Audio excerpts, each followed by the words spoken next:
with attention spans reducing so drastically now, right? And that's just, we're discussing it across social media, we're Yeah, discussing it about kids, we're yeah, discussing it even when it comes to professionals. yeah, uh Podcasts, like we said, have blown up, they've become a big deal, yeah. but they don't work with short attention spans. So Hmm. how is that different when it comes to podcasts, Swapnil? Yeah, that's a very, again, an amazing question, right? The beauty about creating a professional podcast, right? And by professional, I mean that, doing it through people that actually understand podcasts like us gives you huge benefits, right? Now, if you think about it, a podcast, you could have a 1 hour Q&A or interview format, right? And sometimes, if you look at a Joe Rogan or the Lex Friedman podcast, those are sometimes 2 or 3 hour podcasts. Not something I would recommend for corporate podcasts or branded podcasts. But even if it's a 1 hour podcast, for a lot of people, a 1 hour is a lot of time, right? However, you can take that same podcast and make it into clips, right, around Hmm. specific questions that people, may want answers to. And those clips could then be anything from a 3 minutes to a, 10-minute clip where a person gets a specific answer without having to go through the entire podcast. So that's one form for people with shorter attention spans.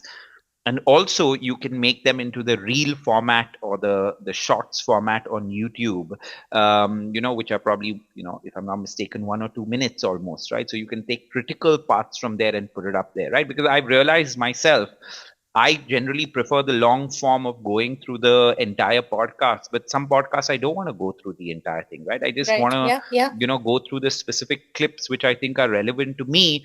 yeah. And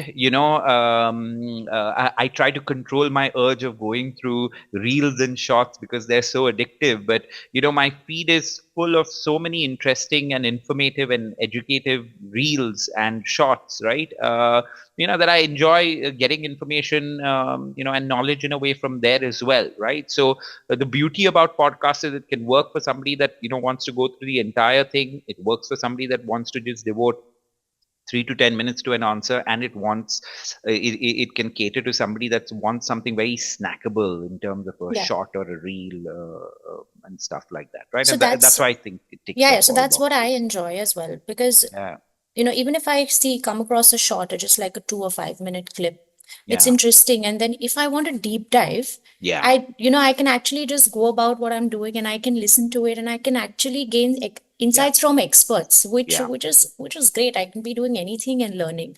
yeah, So this format that has both, where you yeah, can have a deep study, a deep dive, and yeah, you can have your highlights, which you can yeah, also keep going back to. I think, in my opinion, that's the reason that podcasts really work for me. yeah, yeah. Uh, Correct. And yes. just I think the in today's day and age, and if we get the stat, we should put it on this video later. Today, most podcasts are consumed on YouTube, right? I'm sure that's the trend that you have seen as well, right? So we don't go to specific apps anymore for our podcasts. We go to YouTube for Yep. our podcasts, Yeah. right? I think the second biggest forum probably is Spotify, right, where people Mm-hmm. go for podcasts. So that therefore the clips, reels, all these formats have become extremely relevant from these two or three places where people actually consume podcasts, right? A lot, right? So yeah, I see that trend continuing, and therefore it works for people that want something snackable and for people that want to do a deep dive into a subject.